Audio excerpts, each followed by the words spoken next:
Ladies and gentlemen, good day and welcome to the Schneider Electric Infrastructure Q1 FY22 earnings conference call hosted by Elara Securities Private Limited. As a reminder, all participants' line will be in the listen-only mode and there will be an opportunity for you to ask questions after the presentation concludes. Should you need assistance during the conference call, please signal an operator by pressing star then 0 on your touchtone phone. Please note that this conference is recorded. I now hand the conference over to Mr. Harshit Kapadia from Elara Securities Private Limited. Thank you, and over to you, sir. Thank you, Bilal. A very good evening to everyone. On behalf of Elara Securities, we welcome you all to the Q1 FY22 earnings call of Schneider Electric Infrastructure Limited.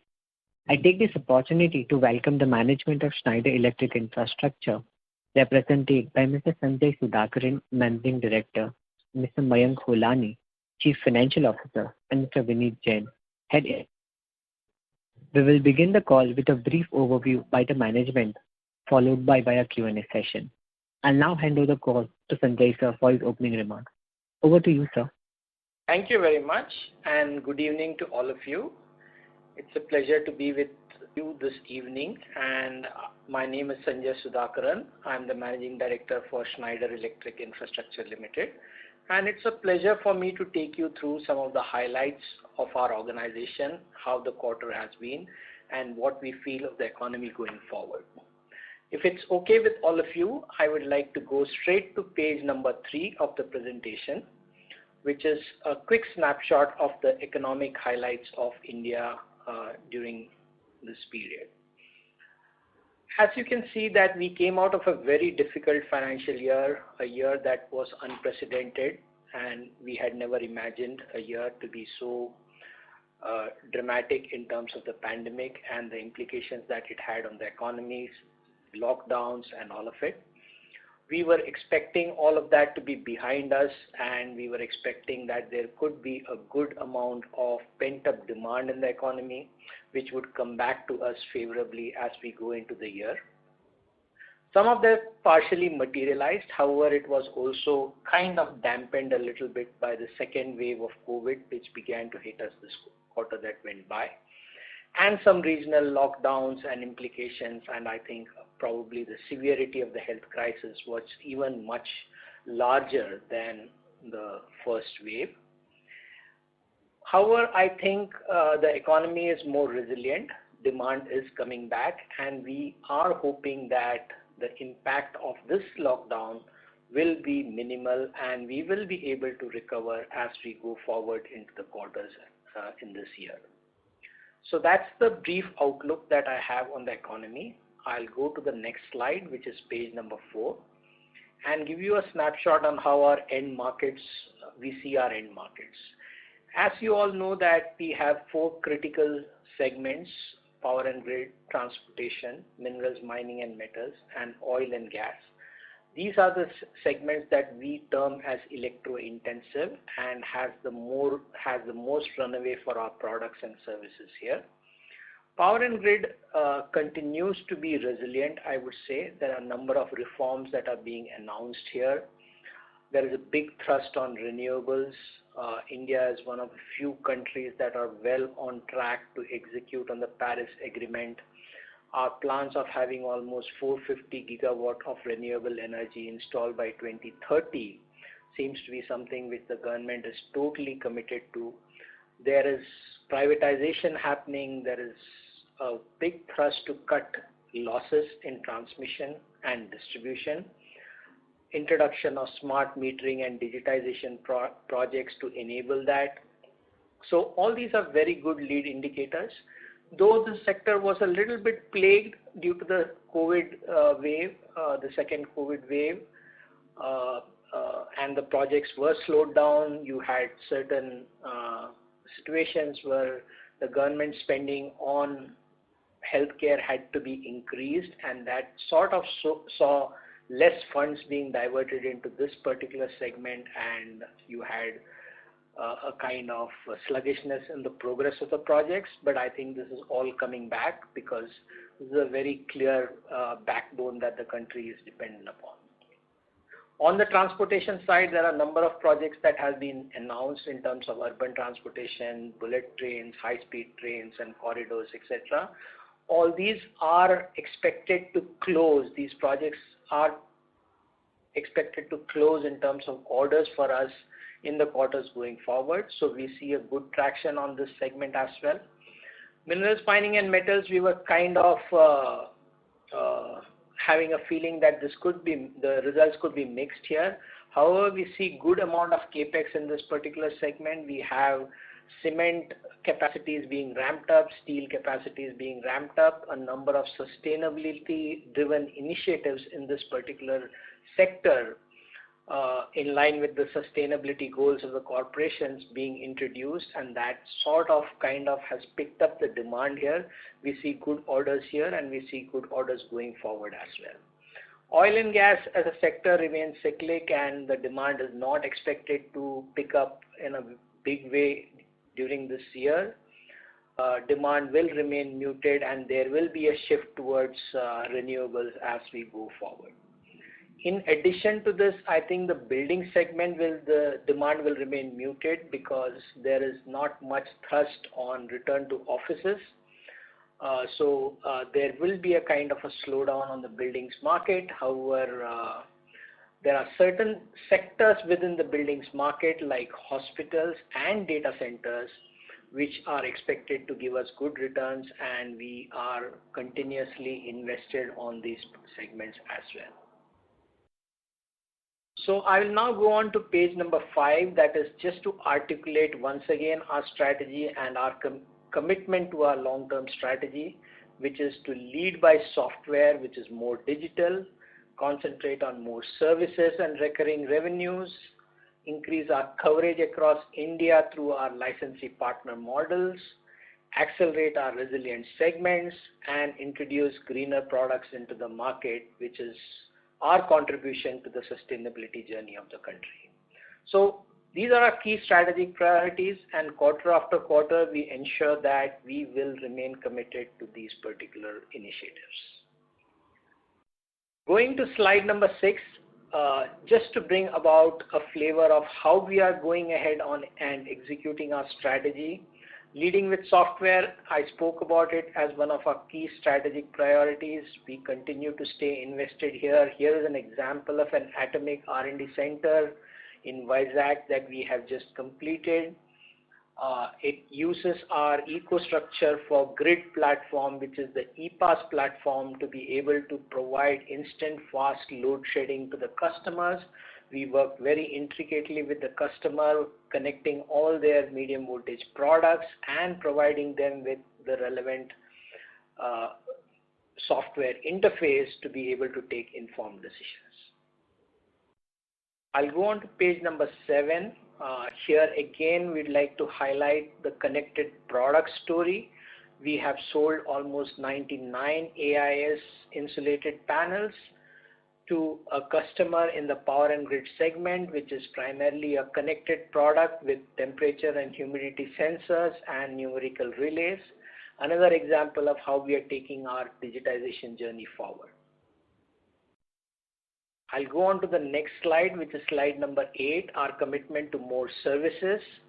Here is an example of how we are serving a leading government hospital chain by providing them with remote diagnostics on the electrical powertrain, 24/7 monitoring and predictive maintenance, so that they are able to take informed decisions well in advance and bring down the pressure on their infrastructure as far as people intensity of maintenance goes. This also leads to lower operating costs and makes sure that the hospital invests in areas where they are supposed to invest, which is patient healthcare and experience rather than in maintenance.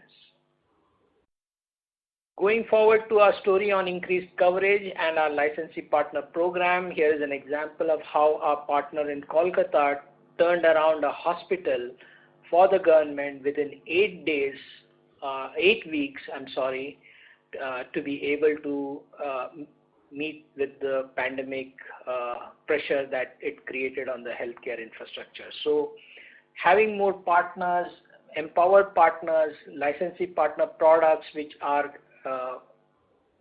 licensed by Schneider to them, helps them in making sure that we serve our customers with agility and speed. And we intend to ramp this program even further going forward.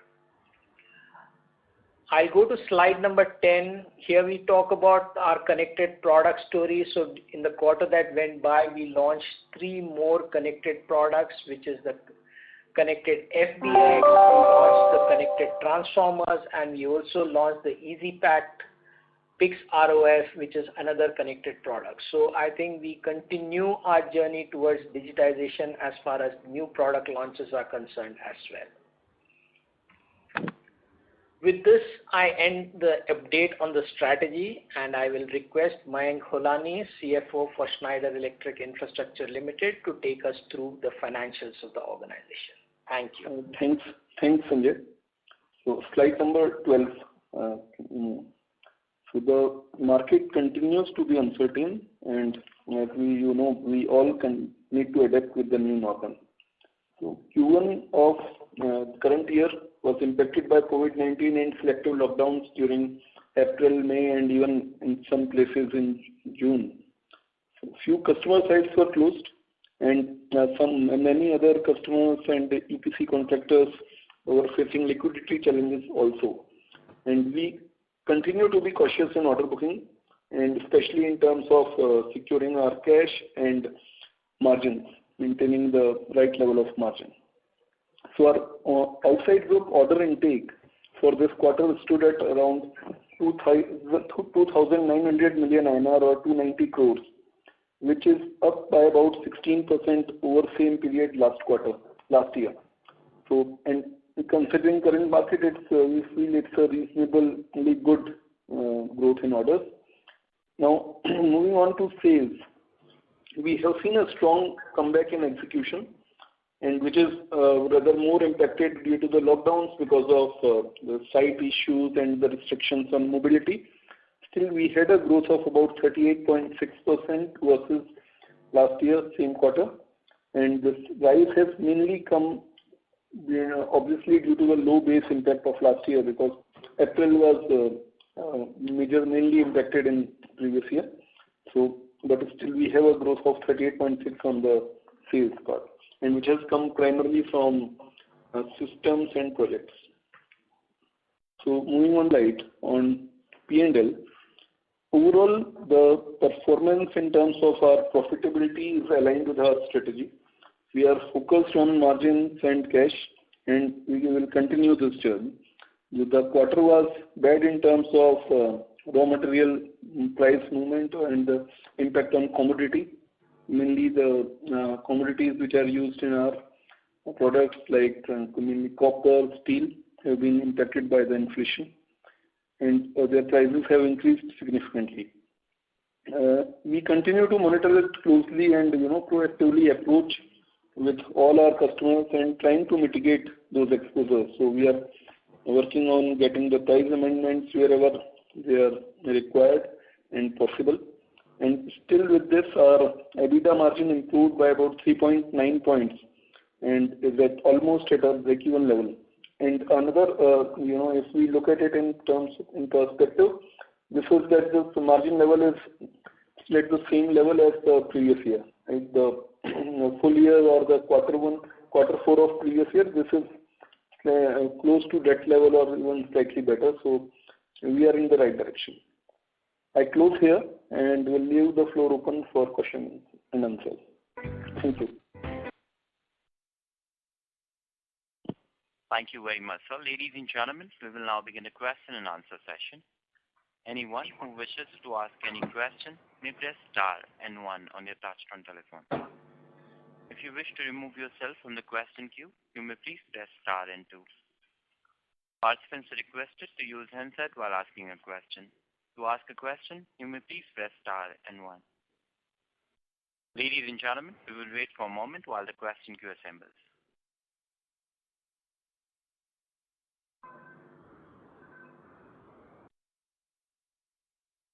We have a first question from the line of Anuj Jain from Globe Capital Markets. Please go ahead. Good evening, everyone.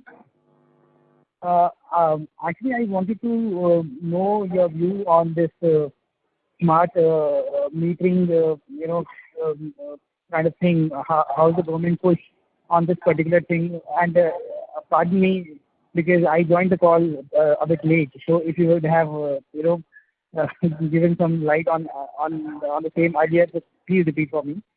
So what is your view on this smart meter thing, and how big is this opportunity is, and how we are ready to grab this particular opportunity? Okay, so thank you for asking this question. We did touch upon it briefly in terms of the power and grid sector as I was doing my presentation. The key aspect here is the government is very, very keen on driving reforms in this particular sector of power distribution. So there is a very strong mandate to cut distribution losses, and one of the thrust areas in cutting distribution losses is to have good measurement, and at the same time the government is committed to providing consumers with good quality power and 24/7 uptime. So I think these are some of the thrust areas in the policy and reforms which are leading to the smart metering growth. Now, smart metering growth does not really come only with meters growth. It comes along with software growth as well, because at the end of the day, when you are installing such large number of meters at consumers, what you need is an interface that can not only measure what's going on, but it can also give you diagnostics and tell you fault protection and things like that in advance so that you can take corrective actions. So software is going to be a very key aspect of this growth as well. And as you know, we are well poised in this area of software. We have done projects like smart cities of Naya Raipur, etc., with advanced metering softwares, which is called the ADMS, which is the Advanced Distribution Management Systems. We have the know-how, we have the technology, and we feel that this provides us with a good runway as far as opportunities of projects as well as recurring revenues of annual maintenance contracts are concerned. Now, putting a value to this opportunity is kind of difficult because this is going to be a multi-year deployment plan, and such things are not that easy to implement in a country of our size. So I think as these opportunities come up, we will be able to quantify them. There are a number of such in discussions with the DISCOMs, and the specifications are being frozen, the RFPs are being created, but I think it's hard to put a number onto it right now. Okay, sir. And any plans of raising any capital? I mean, any plans of raising capital in near future? If you would like to touch upon the thing. Mayank, would you like to take that? Yeah. So see, at this stage, there is no plan formed up for next few quarters. So just as soon as something comes up, we will let you know. Okay. Thank you, sir. Thank you. That's it from my side. Thank you very much. A reminder to the participant to ask a question, you may please press star and 1.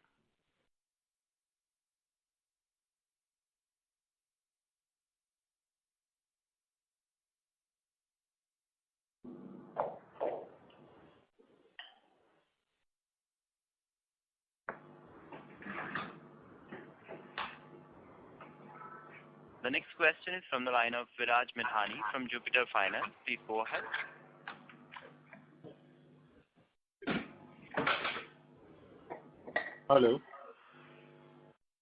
Hello. Yes, Viraj, we can hear you. Okay. I have a couple of questions. The first question is about the raw materials. When I see this number, how do we plan to mitigate the raw material inflationary pressure in coming and days to come? Should I continue all my questions and will you answer it? Your choice, we can take it one by one as well. Okay. So on the raw materials, what we'd like to highlight is that we have a very strong governance system thanks to the processes of Schneider Electric globally. Okay. we have been kind of getting alerts well in advance, highlighting the raw material impact, and we have been taking proactive actions to price up in line with the RMI increase that we have been seeing on different commodities. So we have kind of, on the future looking contracts, we have managed to price this up and pass on these commodity increases to the market to the best of our ability. Now you can see that there is another impact of the commodity increases on the backlog. So on the backlog, we have been carefully studying all our contracts. Some of our contracts do have variable pricing clauses incorporated in them in line with the EMA, which exists in the country. And we are able to pass this on, but this is a small portion of the contracts. The second part is of the contracts which are expiring due to the contractual obligations are expiring for the orders in the backlog due to whatever delays in site and execution and things like that. Here we are going back to the customers and renegotiating our contracts or even cancelling them from our backlog in case it is not viable. So we have been taking very strong actions as far as mitigating the commodity risk is concerned. And just to add to this, what happens based on the the forecast which we get from our global teams on a monthly basis, we keep revising our costing for the fresh tenders or quotes which we are giving, so that our risk is covered. And also, if you see, even with this kind of raw material inflation, the numbers you see, we need to go by the exact this comparison. The last year's Q1 comparison is not the right, because due to the lockdown and all, the mix had changed.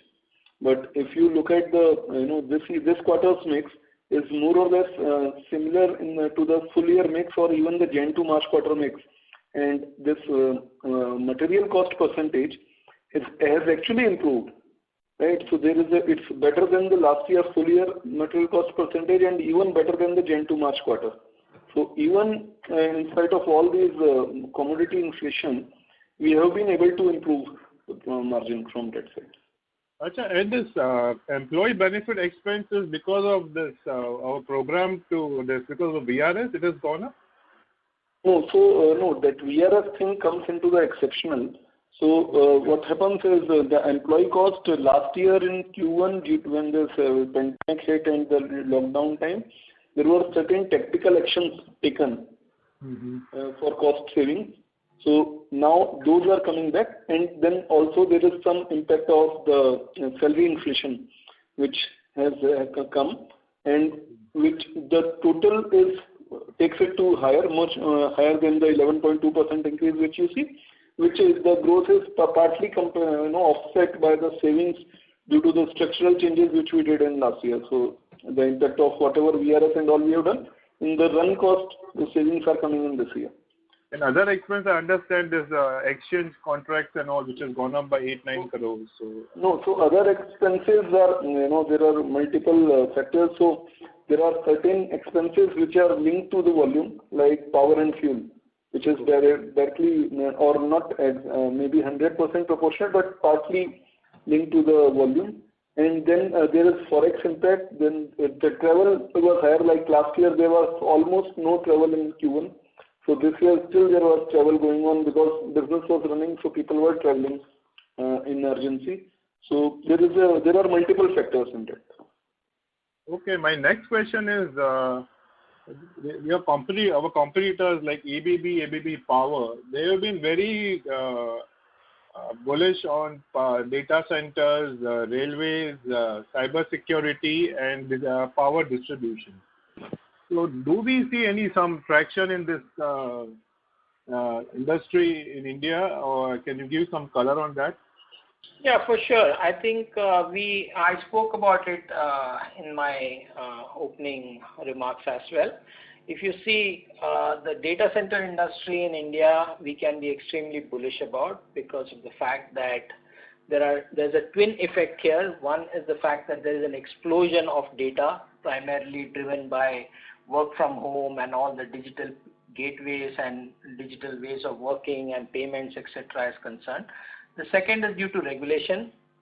wherein the government has mandated that data for the country should rest within the country and should not rest on cloud elsewhere. So you can see that there's a huge expansion in data center segment, and you will see the benefit of that coming into the Schneider Electric infrastructure business also as we go along in these quarters. Regarding railway infra electrification, we don't have any part in that. Am I correct to think that? No, we have some good products like the locos, which are especially used in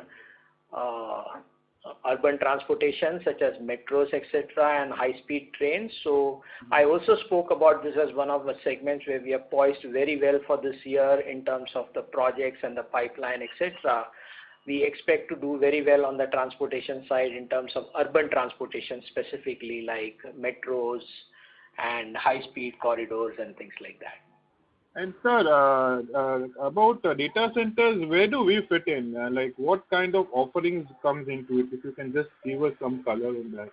Yeah, sure. I think data centers is also pretty much electro-intensive. If you see the kind of data centers that are being built in India now, the scale is increasing day by day, and you can see more and more colo investments coming into the country. You would have read about Yonder coming in with a private equity firm with India. You must have heard about companies like NTT, Utah, and all expanding. We have certain market intelligence about Microsoft and other players also setting up large data centers in India.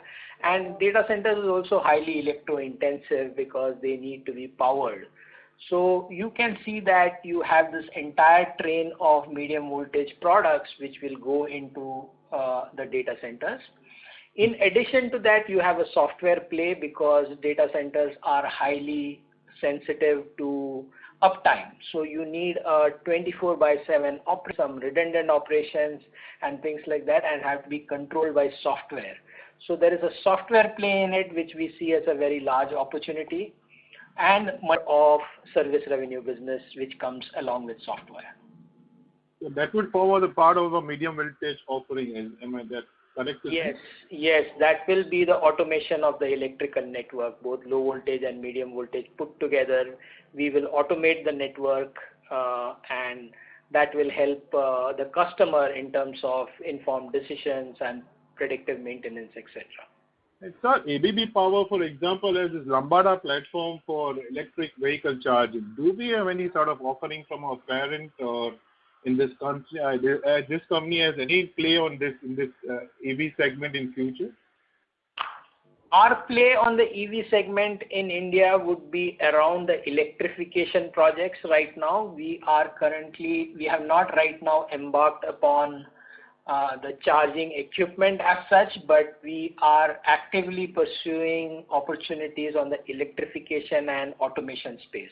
You see, what is going to happen due to this rapid increase in EV charging is that you are going to now have many charging stations which are in parking lots, which are on the highways, etc., which will use a mix of energy. They will use a mix of grid energy as well as renewable energy like solar. So we will be moving away from a centralized generation and transmission of power to a more distributed network. What this will do is it will add complexity to the grid. And as the grid becomes more complex, you will need more softwares like the ADMS software that I was talking about to manage the grid. And this is a good example opportunity for Schneider, as it has made a number of acquisitions recently also in the space. We talk about ETAP and things like that, which have good software offerings which will be available to our company to kind of promote in the market for our consumers as well. And sir, I have just last two questions. What are the low-hanging fruits in this sector which you can see the Schneider would see benefit in coming next 2 years? On the EV charging? No, EV, data centers, railway electrification, solar power, distribution by the government of India, distribution reforms by government. Where we see our traction in next coming 2 years in terms of say low-hanging fruits. Others, I guess, would take what little bit of a long, medium term to grow. So where do you see the traction happening in, say, next 2-3 years, if I have to ask you? See, like we spoke about, we see actually the traction in all areas. It is not just a single area I can name, because we talked about reforms in the power and grid segment. We talked about the rapid investment in urban infrastructure on transportation. We spoke about data centers and the complexity that it brings along with software. We spoke about EV charging and the opportunities that it is. So I think the entire electrification story of India ties into the twin areas of electrification and digitization going forward, which represents a very good opportunity, I would say. It's hard to call out a particular sector to say that this is a low-hanging fruit. I think all of these we are well poised to take advantage of.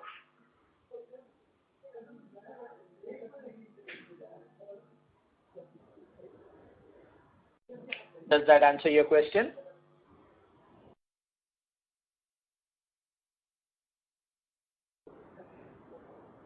Hello, am I there, Vineet? Yes, you're there, sir. Yes, Sanjay, we can hear you. We will move on to the next question. That is from the line of Manish Goyal from Enam Holdings. Please go ahead. Yeah, thank you so much. Sir, just would like to carry forward on the discom side. So, like, it's been a long wait, and do you think now that from the government side, in terms of cabinet approval and other things, most of the things are done, and now the ball is in hand of say SEBs or the implementation partners? How do you see, when do you see that inflection point coming in and on ground implementation improving? Also, related question is that I just want to get a sense that now I think we probably see a different mechanism where we will have players offering integrated solutions, and like EESL coming in and then offering solutions on basically monthly rentals and things like that. So for you, who would be the ordering source? And just want to get a sense, how do you see this evolving, sir? Yeah, so this market is going to evolve, right? Like you said, there will be people like ESL coming in. There will be some software majors who will be coming in, because a lot of it would be very similar what you call as an ERP implementation process. So that would also be, there would be large ticket software players entering this market on the end-to-end digitization.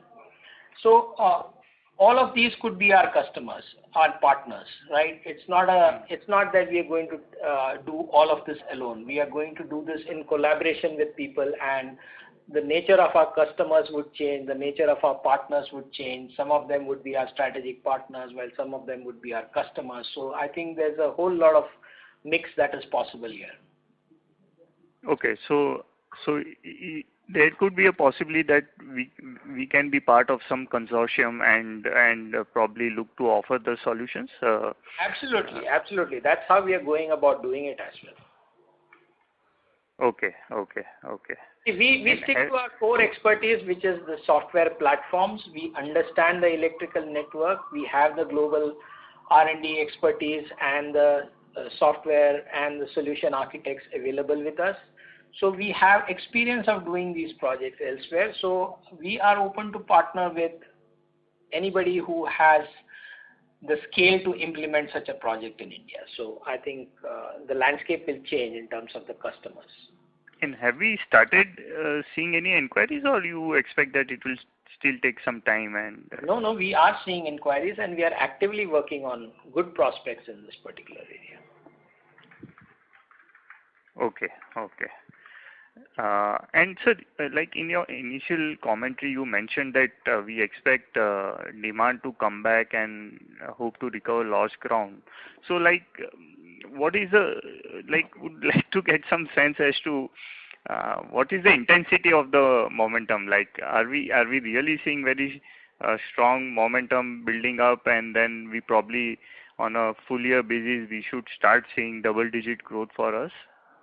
So I wouldn't like to comment on, I'd like to comment only on the end markets. Okay. I wouldn't like to comment any forward-looking statements on our performance. I would like to say that the end markets are kind of mixed, as I mentioned. It also depends upon the health situation in India, the COVID crisis in India, how it pans out in the next few quarters. But we are seeing some very good demand coming back, like we spoke about the MMM, minerals, mining and metals industry coming back very strongly. The transportation sector coming back very strongly. And we also feel that with all these reforms and thrusts, I think the power and grid sector should also come back strongly. We spoke about good traction on the data center side, and there the expansion goes on irrespective of whatever happens on the crisis side and lockdowns, etc., because those projects keep getting executed because you can't stop the data, work on the data. So I think all these things should give us reasonable confidence that the things should pan out well in the next few quarters. However, the second COVID crisis has taught us that it's hard to have a crystal ball to try and understand what goes forward. So I think that's the cautious optimism that I would like to talk about. Sure, sir. And I would like to have some bookkeeping questions, if you like, can in terms of the breakup of order book, order inflow, and revenue share, sir, as like always we share for the quarter. Yes, Manish. So our order growth has, I told you, it is about 16%. And just to link to your question on the momentum, so even in January quarter, we had a growth of, Jan to March quarter, we had a growth of about 12% on orders. Right. And the June quarter growth of about 16% comes on a reasonable normal base of previous year. So the order booking was not impacted in previous year, and even last year we had about 11% growth in orders. So that way we can say the orders momentum till now has been there in last two quarters, because last year in September quarter and December quarter we had seen orders coming down. So we hope that this momentum continues. So now on your breakup, our orders in this quarter, about 57% is equipment, 2% projects, 25% transaction, and 14% services. Okay. And within order inflow, can you also give me what was IG part also? So IG orders in this quarter are 658 million. Okay. While last year Q1 it was only 43 million. Okay. And can you please share the order book? What is the order book and what is the breakup? Order book, our backlog as of June end is about 817 crores, 8,170 million. Right. Versus 7,507 million at the end of March. Right. And the breakup, sir? Breakup is systems as of June end, system 70%, transaction 19, and sorry, I will give you equipment 53, project 17%, transaction 19, and services 11. Okay, and the last piece on the revenue share, IG as well as what is the IG and then the between systems and... So revenue share of IG is 25. Right. Right, and equipment is 42. 7% projects, 17% transactional, and 9% services. No, that does not add up. Can you please repeat? Systems and equipment is how much? No, sir, 25% IG. 42% equipment. Okay. 7% projects. Okay, got it. So IG is mostly systems only. So that is how I have to... So no, in IG services also there. So IG is a mix of services and equipment, mostly. Okay. Because usually always you give the total revenue breakup in systems, transaction and services. So I got system you can take as 74. So then you take as 74, Okay, wonderful. Last question, what would be our debt position as on June? Borrowing as on June, right? Yes. So as of June, see, the balance sheet is not reported as of 9. Okay, right. Okay, no problem. Fine, that helps. Thank you so much. Okay.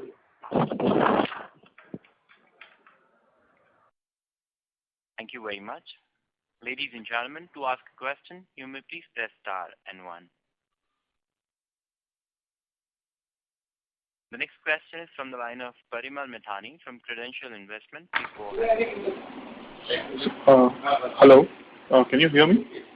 Yes, Parimal, we can hear you. Yeah. Thanks for the opportunity and congratulations for the new thing. So I just have 2 questions basically. Earlier we had a lot of hurdles or headwinds to our business. Now since your call, you've been thinking that there are tailwinds to our business. And how do you see going forward? Because it's been a long wait for us to hear this comment in terms of tailwinds. How do you see Schneider going ahead in next few years in terms of your major things like microgrids, EcoStruxure, and also recently one of your parent acquired a company called Applied in US, which is in terms of clean energy software. And how do you see we playing a part in role in terms of other 3 players in the field like ABB, Siemens, and GE, which is to some extent there. How do we see the road ahead, and what can you throw light on it, because it's been a long waiting since.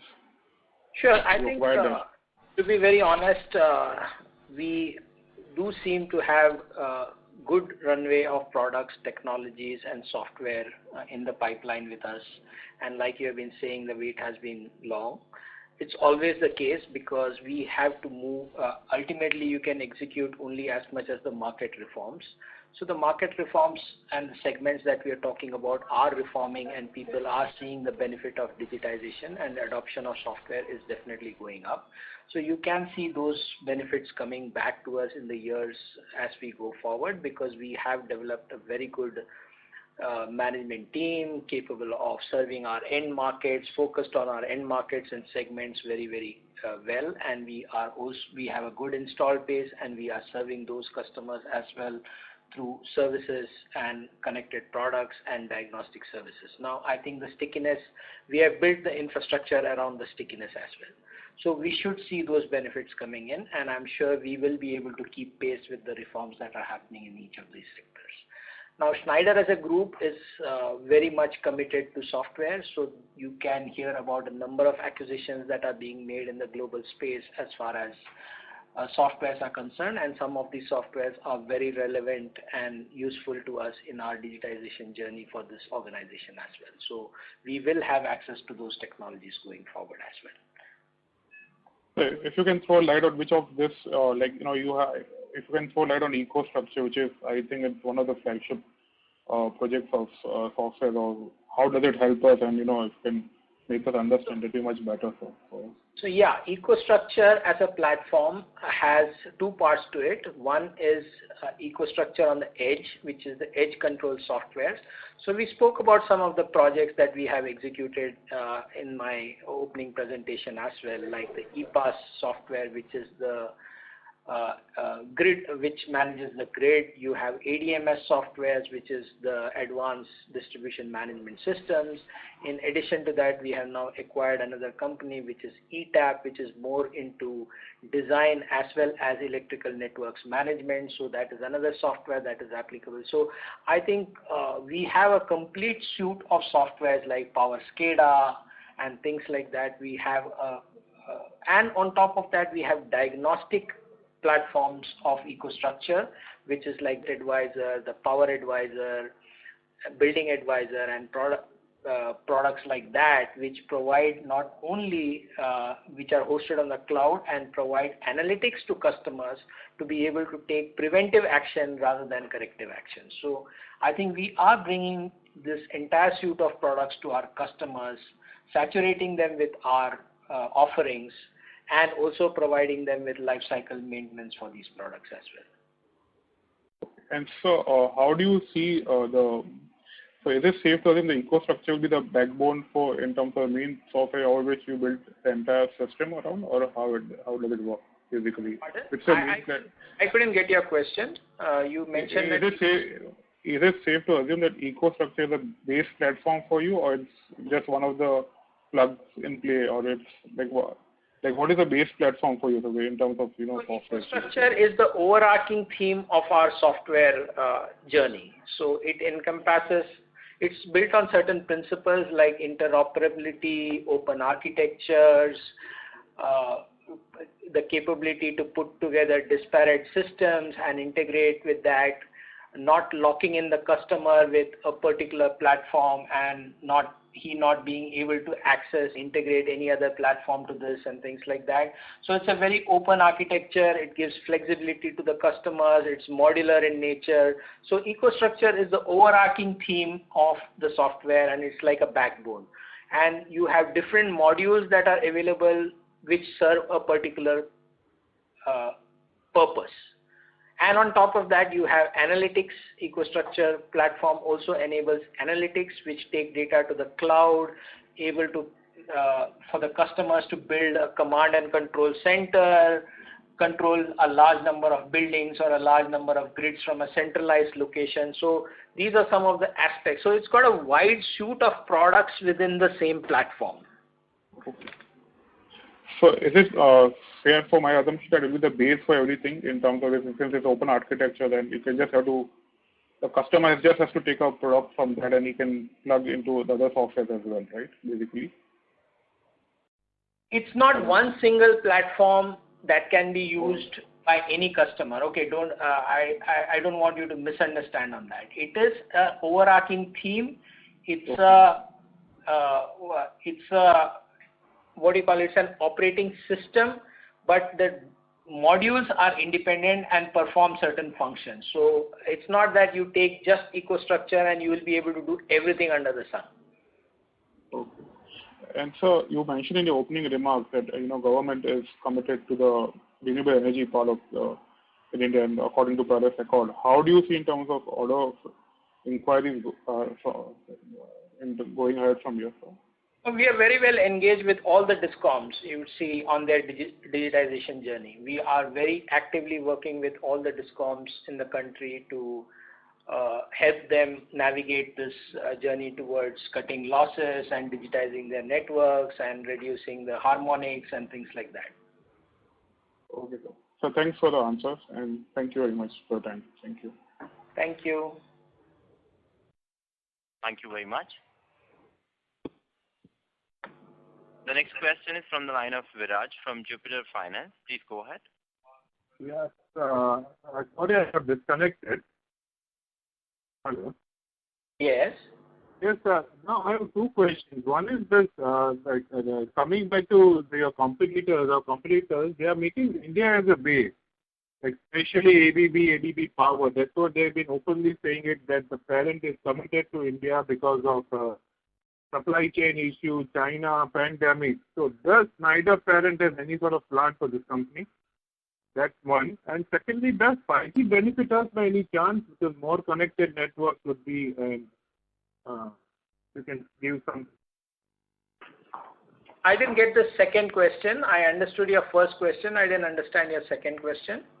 5G coming to India, would it benefit Schneider? Would be the enabler for Schneider Electric or no?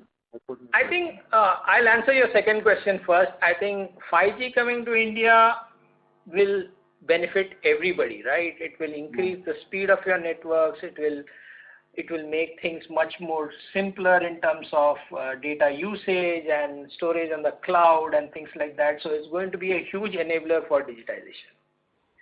But it's not something that will benefit only one organization. It's going to benefit all the organizations that are committed to the journey of digitization. Okay.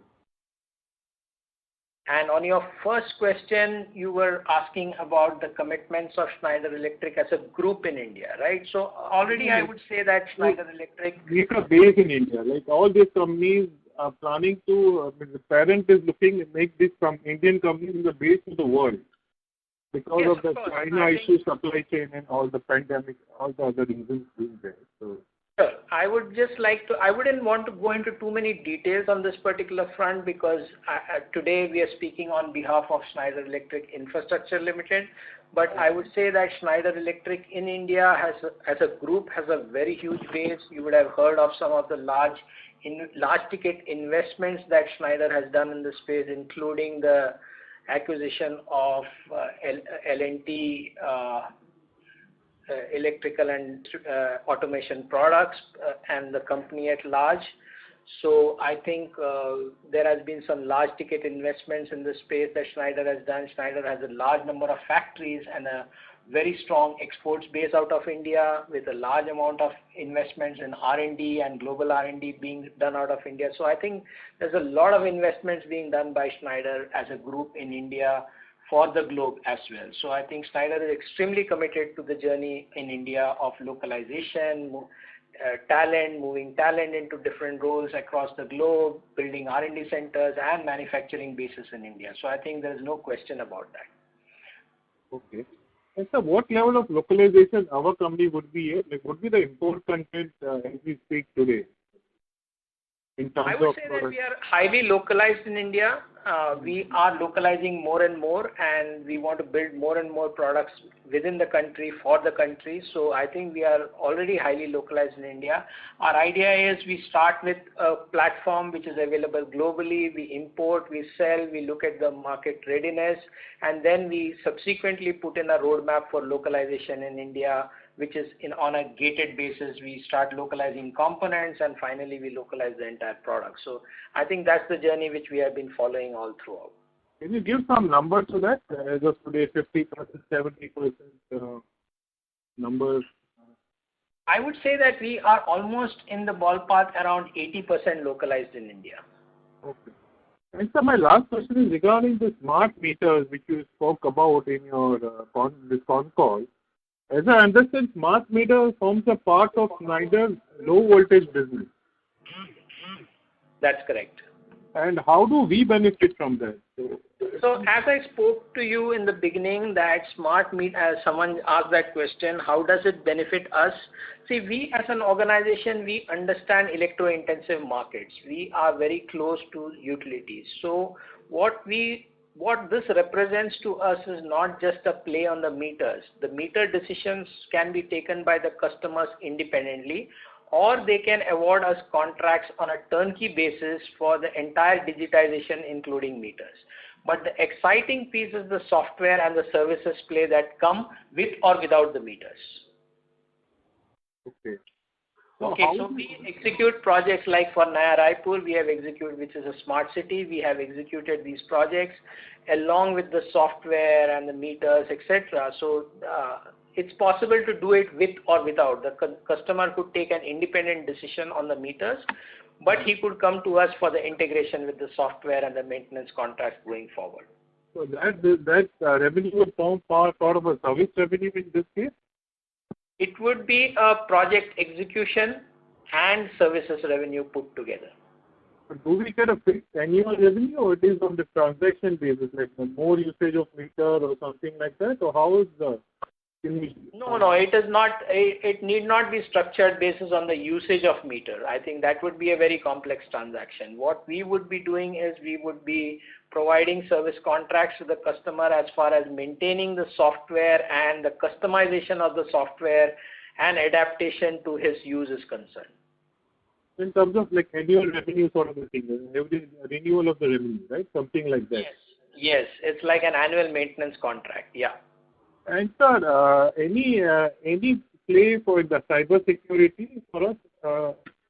Yes. So cybersecurity, as you see, it's a big threat across the world. The world spends almost $1 trillion on cybersecurity issues globally. So I think it's a real problem. And with digitization, you have to live with the problem of circumventing such cyber attacks. So cybersecurity is something that we pay very large attention to. We also consult with our customers and provide them the necessary inputs that are required to make their networks and their software cyber secure. We also spend quite a lot of money on R&D to make sure all our platforms are highly cyber secure.